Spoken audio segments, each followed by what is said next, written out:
donc en petit, hein, le coupe-circuit. Le coupe-circuit.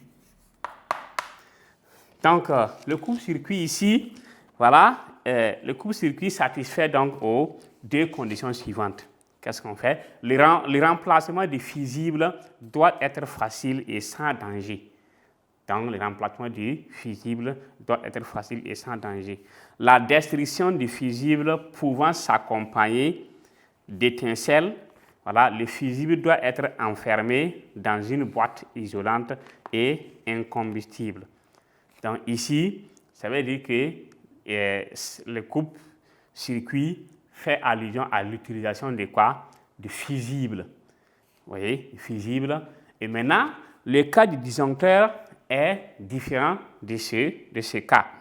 Et là, c'est encore plus performant. Mais on va aller donc de ce qui est plus facile et encore aller à la protection encore qui est plus efficace.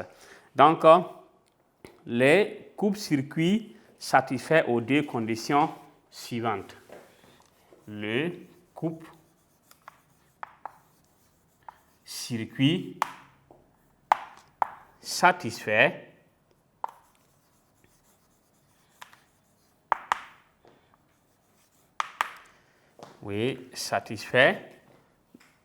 ici aux deux conditions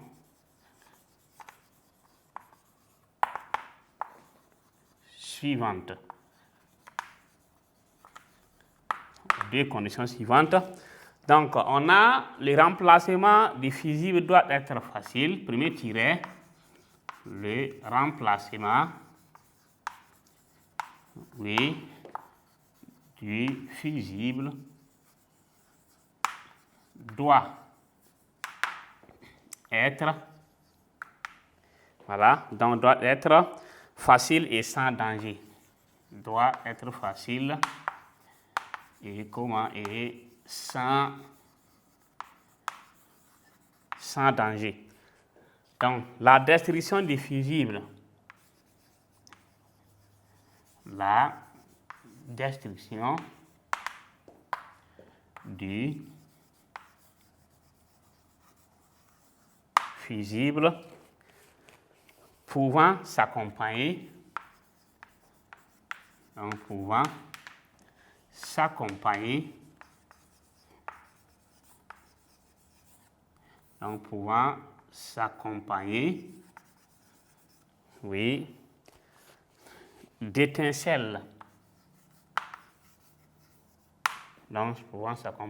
d'étincelles.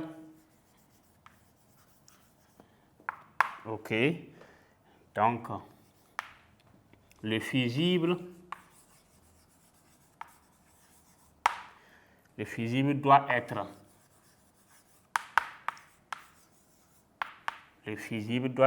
enfermé dans une boîte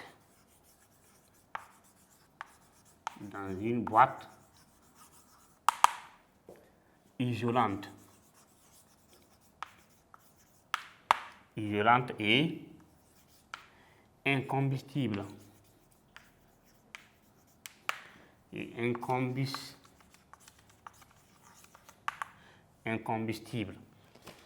Donc, si c'est qu'on peut dire donc, sur le coupe-circuit, dans le coupe-circuit satisfait aux deux conditions suivantes.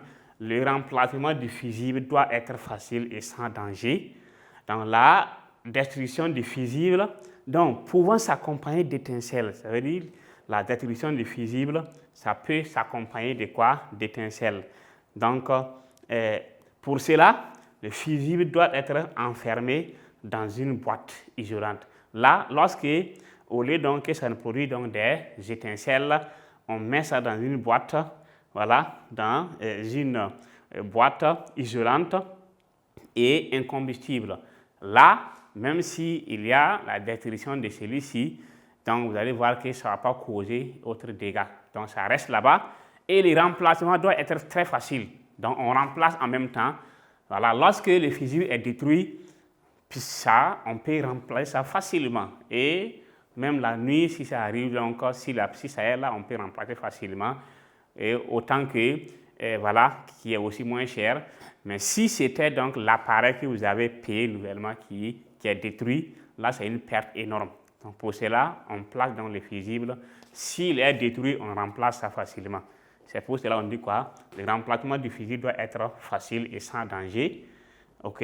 Donc, la destruction du fusible, ça peut être accompagné d'étincelles. Pour cela, on place le fusible dans une boîte. Donc, une boîte donc, isolante.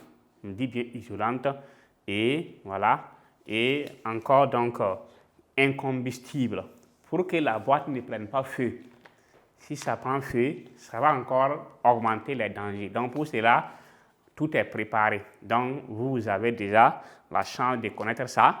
Ça veut dire qu'il reste maintenant une partie qu'on va vous montrer pour que vous deveniez maintenant efficace pour sauver des vies, sauver les parents lors de ces dangers. Donc, les parents seront contents avec vous si vous comprenez cette leçon-là.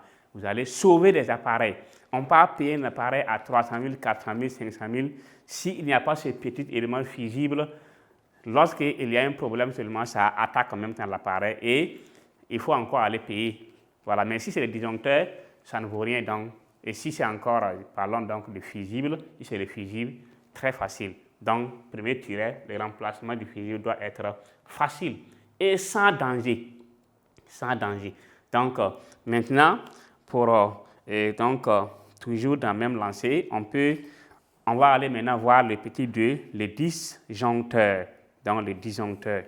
Petit 2, le disjoncteur.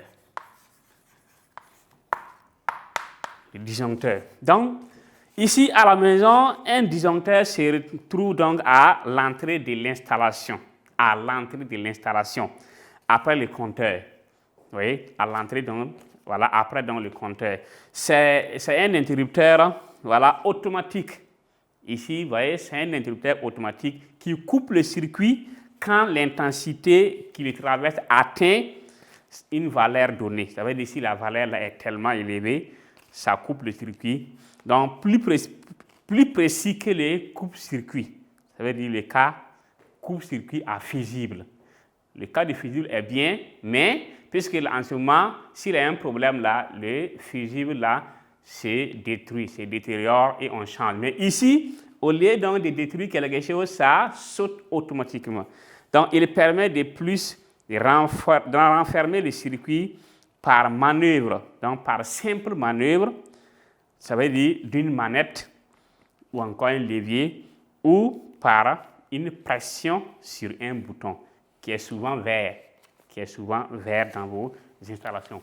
C'est qu'après ça, chacun va courir aller voir l'installation là. Est-ce que c'est un bouton vert qui est là ou bien c'est la manette ou encore voilà, le levier qui est là.